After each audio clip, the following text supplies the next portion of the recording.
Sons and Lovers by D.H. Lawrence. Chapter 11, Part 2. She was very quiet, very calm.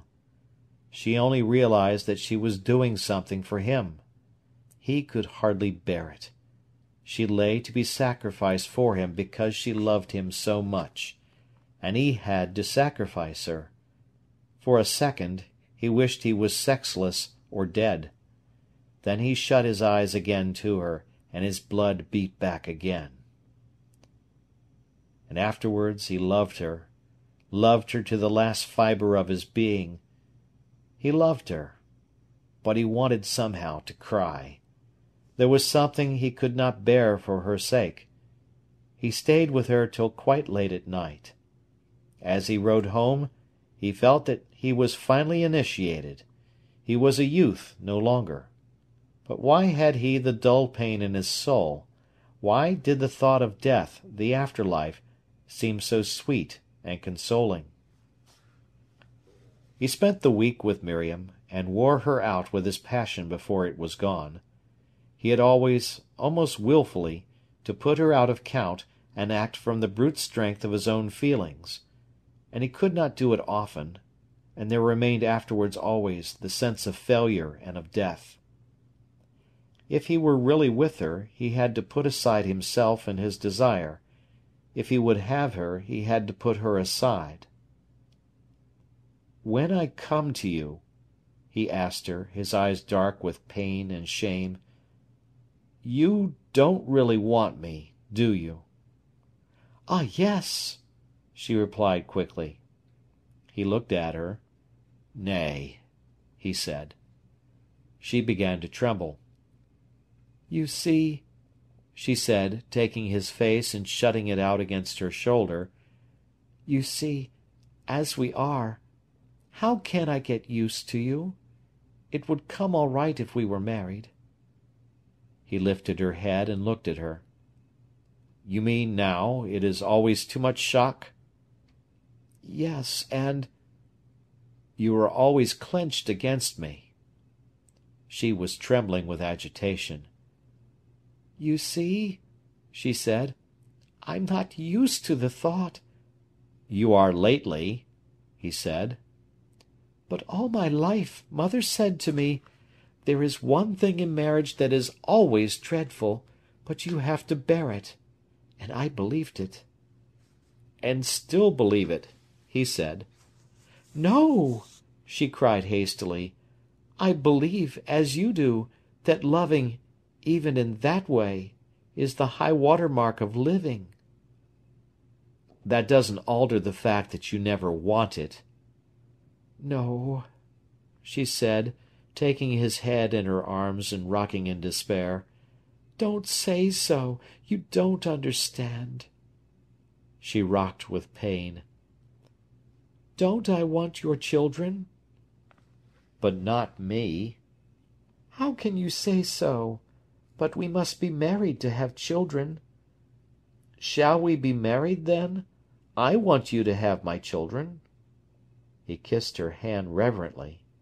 She pondered sadly, watching him. "We are too young," she said at length. 24 and 23. "Not yet," she pleaded as she rocked herself in distress. "When you will," he said. She bowed her head gravely. The tone of hopelessness in which he said these things grieved her deeply. It had always been a failure between them. Tacitly she acquiesced in what he felt. And after a week of love he said to his mother suddenly one Sunday night, just as they were going to bed, "I shan't go so much to Miriam's, mother." She was surprised, but she would not ask him anything. "You please yourself," she said. So he went to bed, but there was a new quietness about him which she had wondered at. She almost guessed. She would leave him alone, however. Precipitation might spoil things. She watched him in his loneliness, wondering where he would end. He was sick, and much too quiet for him. There was a perpetual little knitting of his brows, such as she had seen when he was a small baby, and which had been gone for many years. Now it was the same again, and she could do nothing for him.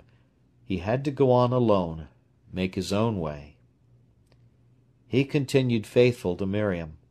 For one day he had loved her utterly, but it never came again. The sense of failure grew stronger. At first it was only a sadness. Then he began to feel he could not go on. He wanted to run, to go abroad, anything. Gradually he ceased to ask her to have him. Instead of drawing them together, it put them apart. And then he realized consciously that it was no good. It was useless trying. It would never be a success between them. For some months he had seen very little of Clara. They had occasionally walked out for half an hour at dinner-time, but he always reserved himself for Miriam. With Clara, however, his brow cleared, and he was gay again. She treated him indulgently, as if he were a child. He thought he did not mind, but deep below the surface it piqued him. Sometimes Miriam said, "What about Clara? I hear nothing of her lately." "I walked with her about 20 minutes yesterday," he replied. "And what did she talk about?" "I don't know. I suppose I did all the jawing. I usually do. I think I was telling her about the strike, and how the women took it." "Yes." So he gave the account of himself.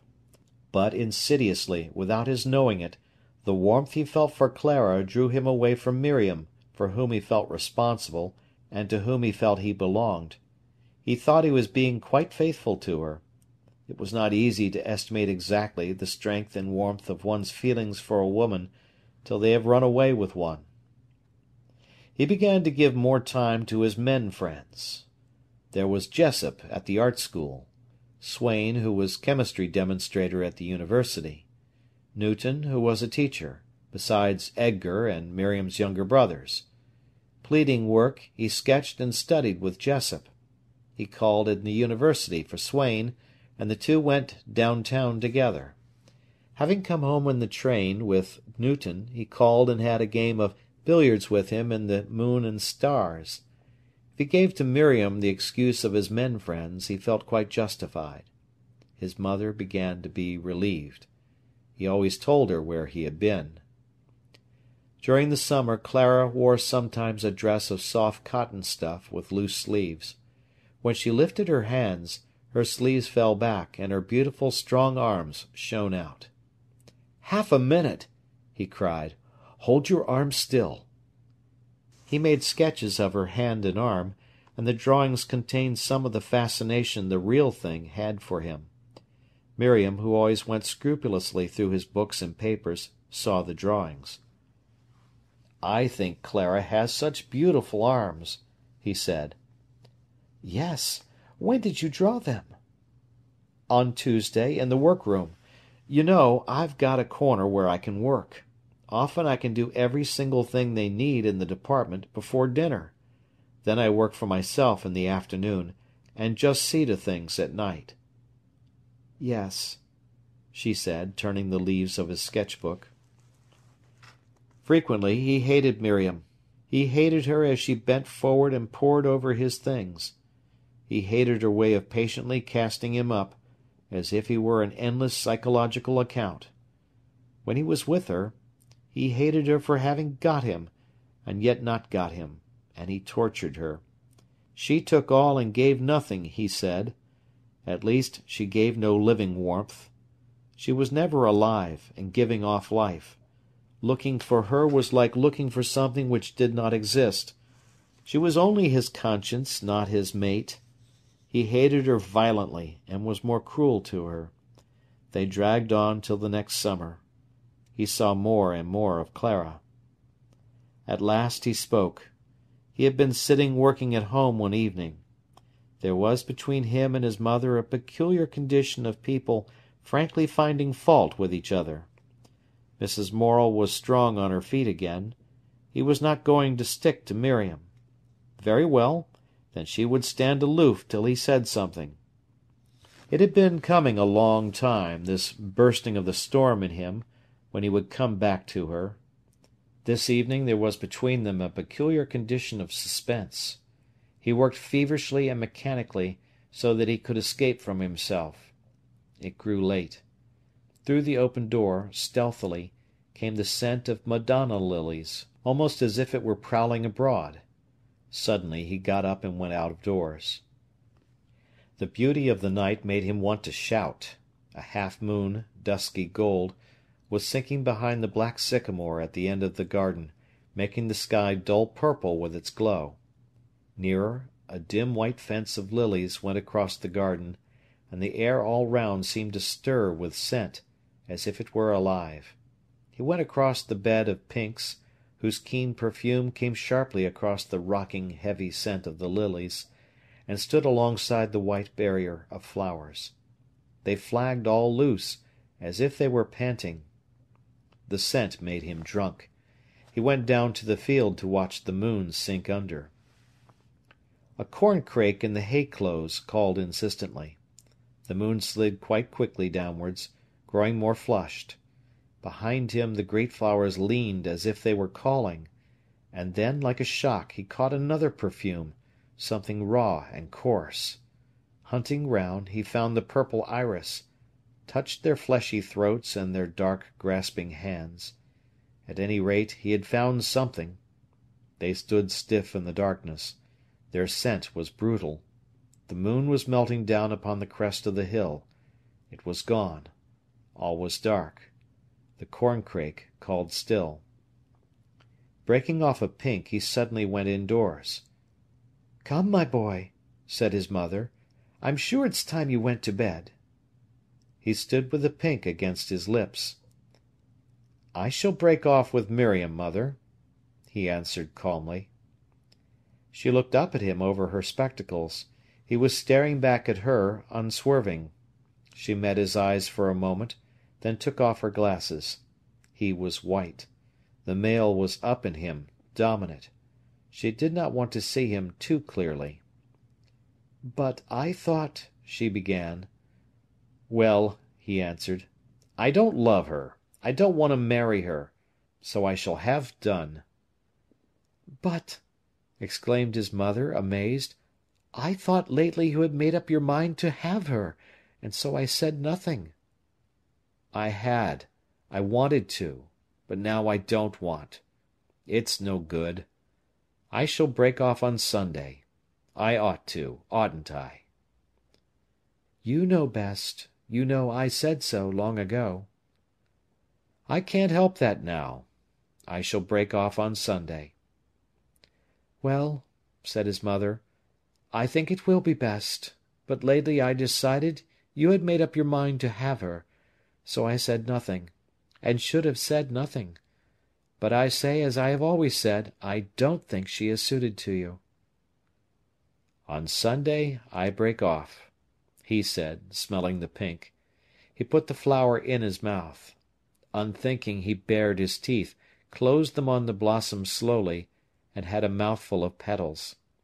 These he spat into the fire, kissed his mother, and went to bed.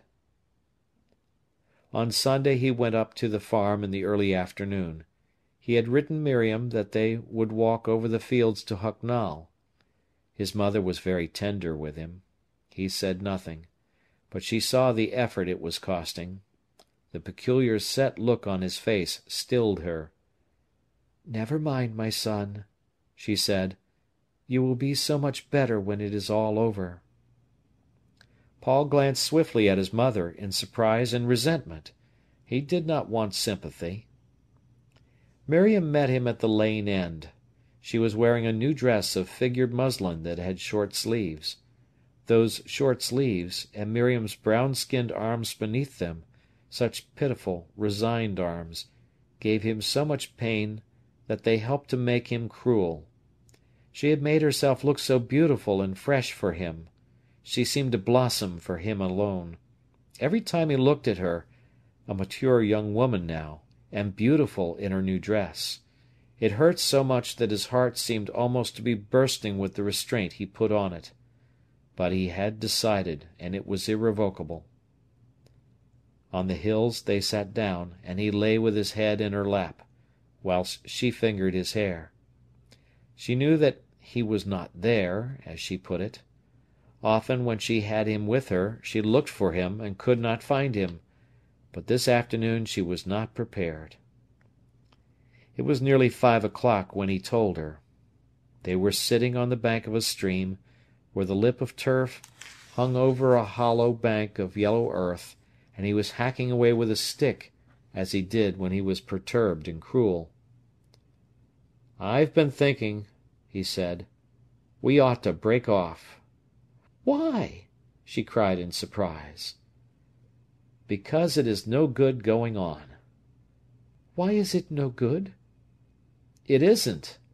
I don't want to marry. I don't want ever to marry. And if we're not going to marry, it's no good going on." "But why do you say this now?" "Because I've made up my mind." "And what about these last months, and the things you told me then?" "I can't help it. I don't want to go on." "You don't want any more of me?" "I want us to break off. You be free of me, I free of you." "And what about these last months?" "I don't know. I've not told you anything but what I thought was true." "Then why are you different now?" "I'm not. I'm the same. Only I know it's no good going on." "You haven't told me why it's no good." "Because I don't want to go on, and I don't want to marry." "How many times have you offered to marry me, and I wouldn't?" "I know, but I want us to break off." There was silence for a moment or two, while he dug viciously at the earth. She bent her head, pondering. He was an unreasonable child. He was like an infant which, when it has drunk its fill, throws away and smashes the cup. She looked at him, feeling she could get hold of him and wring some consistency out of him. But she was helpless. Then she cried, "I have said you were only 14. You are only 4." He still dug at the earth viciously. He heard. "You are a child of 4," she repeated in her anger. He did not answer, but said in his heart, "All right, if I'm a child of 4, what do you want me for? I don't want another mother." But he said nothing to her, and there was silence. "And have you told your people?" she asked. "I've told my mother." There was another long interval of silence. "Then what do you want?" she asked. "Why, I want us to separate. We have lived on each other all these years. Now let us stop. I will go my way without you, and you will go your way without me. You will have an independent life of your own then." There was in it some truth that, in spite of her bitterness, she could not help registering. She knew she felt in a sort of bondage to him, which she hated because she could not control it. She hated her love for him from the moment it grew too strong for her. And, deep down, she had hated him because she loved him and he dominated her. She had resisted his domination. She had fought to keep herself free of him in the last issue, and she was free of him, even more than he of her. "And," he continued, "we shall always be more or less each other's work. You have done a lot for me, I for you. Now let us start and live by ourselves." "What do you want to do?" she asked. "Nothing. Only to be free," he answered. She, however, knew in her heart that Clara's influence was over him to liberate him. But she said nothing. "And what have I to tell my mother?" she asked. "I told my mother," he answered, "that I was breaking off, clean and altogether." "I shall not tell them at home," she said. Frowning, "You please yourself," he said. He knew he had landed her in a nasty hole, and was leaving her in the lurch. It angered him. "Tell them you wouldn't and won't marry me, and have broken off," he said. "It's true enough." She bit her finger moodily. She thought over their whole affair. She had known it would come to this. She had seen it all along. It chimed with her bitter expectation. "Always! It has always been so!" she cried. "It has been one long battle between us, you fighting away from me." It came from her unawares, like a flash of lightning. The man's heart stood still. Was this how she saw it? "But we've had some perfect hours, some perfect times, when we were together," he pleaded. "Never!" she cried. "Never! It has always been you fighting me off." "Not always. Not at first," he pleaded. "Always, from the very beginning, always the same." She had finished, but she had done enough. He sat aghast. He had wanted to say, "It has been good, but it is at an end." And she whose love he had believed in when he had despised himself, denied that their love had ever been love. He had always fought away from her? Then it had been monstrous. There had never been anything really between them. All the time he had been imagining something when there was nothing. And she had known.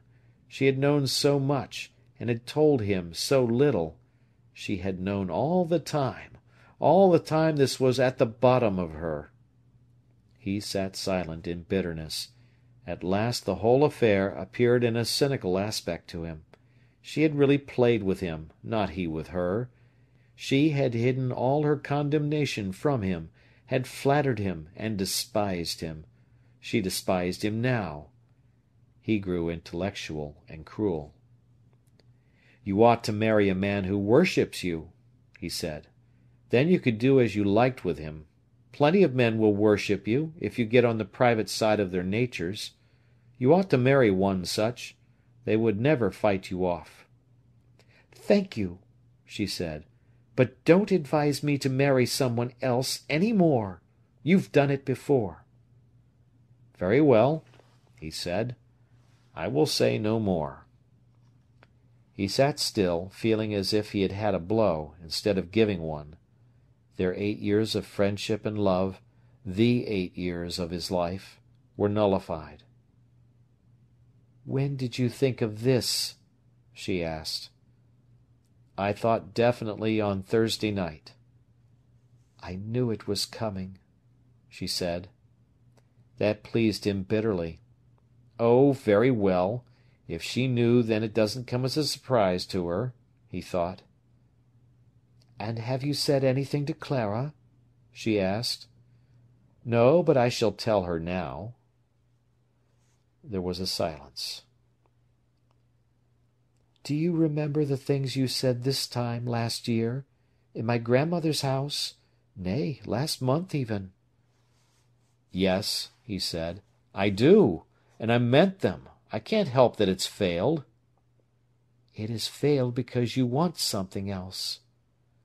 "It would have failed whether or not. You never believed in me." She laughed strangely. He sat in silence.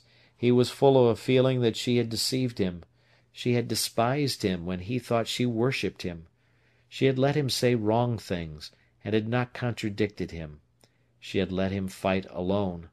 But it stuck in his throat that she had despised him whilst he thought she worshipped him. She should have told him when she found fault with him. She had not played fair. He hated her. All these years she had treated him as if he were a hero, and thought of him secretly as an infant, a foolish child. Then why had she left the foolish child to his folly? His heart was hard against her. She sat full of bitterness. She had known. Oh, well, she had known. All the time he was away from her, she had summed him up, seen his littleness, his meanness, and his folly. Even she had guarded her soul against him. She was not overthrown, not prostrated, not even much hurt. She had known. Only why, as he sat there, had he still this strange dominance over her? His very movements fascinated her as if she were hypnotized by him. Yet he was despicable, false, inconsistent, and mean. Why this bondage for her? Why was it the movement of his arms stirred her as nothing else in the world could? Why was she fastened to him? Why, even now, if he looked at her and commanded her, would she have to obey? She would obey him in his trifling commands. But once he was obeyed, then she had him in her power, she knew, to lead him where she would. She was sure of herself. Only, this new influence. Ah, he was not a man. He was a baby that cries for the newest toy. And all the attachment of his soul would not keep him. Very well, he would have to go. But he would come back when he had tired of his new sensation. He hacked at the earth till she was fretted to death. She rose. He sat flinging lumps of earth in the stream. "We will go and have tea here?" he asked. "Yes," she answered. They chatted over irrelevant subjects during tea. He held forth on the love of ornament. The cottage parlour moved him thereto, and its connection with aesthetics. She was cold and quiet. As they walked home, she asked, "And we shall not see each other?" "No, or rarely," he answered. "Nor write?" she asked, almost sarcastically. "As you will," he answered. "We're not strangers, never should be, whatever happened. I will write to you now and again. You please yourself." "I see," she answered cuttingly. But he was at that stage at which nothing else hurts. He had made a great cleavage in his life. He had had a great shock when she had told him their love had been always a conflict.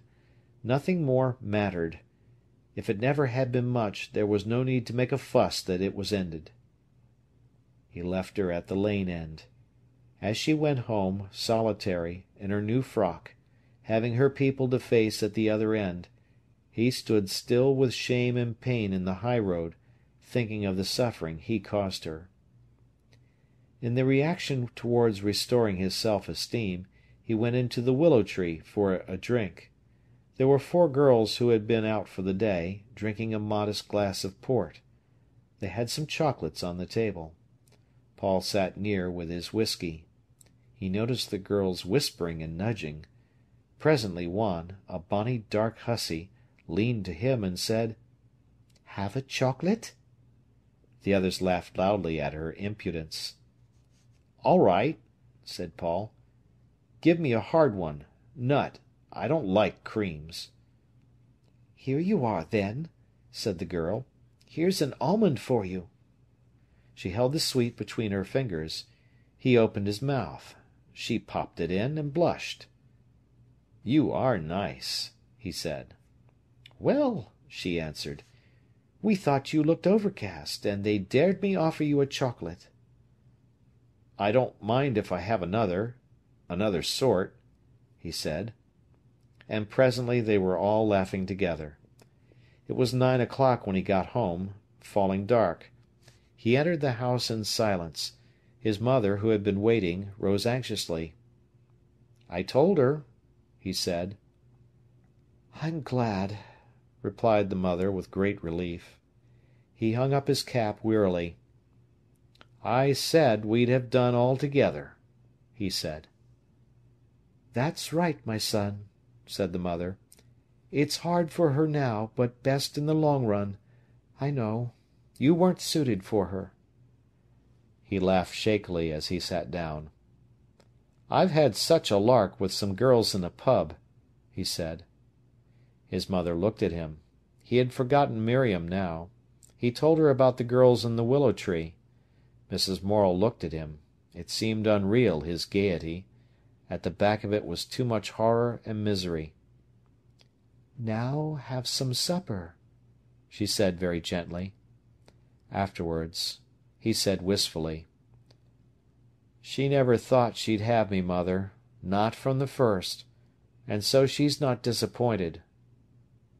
"I'm afraid," said his mother, "she doesn't give up hopes of you yet." "No," he said, "perhaps not." "You'll find it's better to have done," she said. "I don't know," he said desperately. "Well, leave her alone," replied his mother. So he left her, and she was alone. Very few people cared for her, and she for very few people. She remained alone with herself, waiting. End of chapter.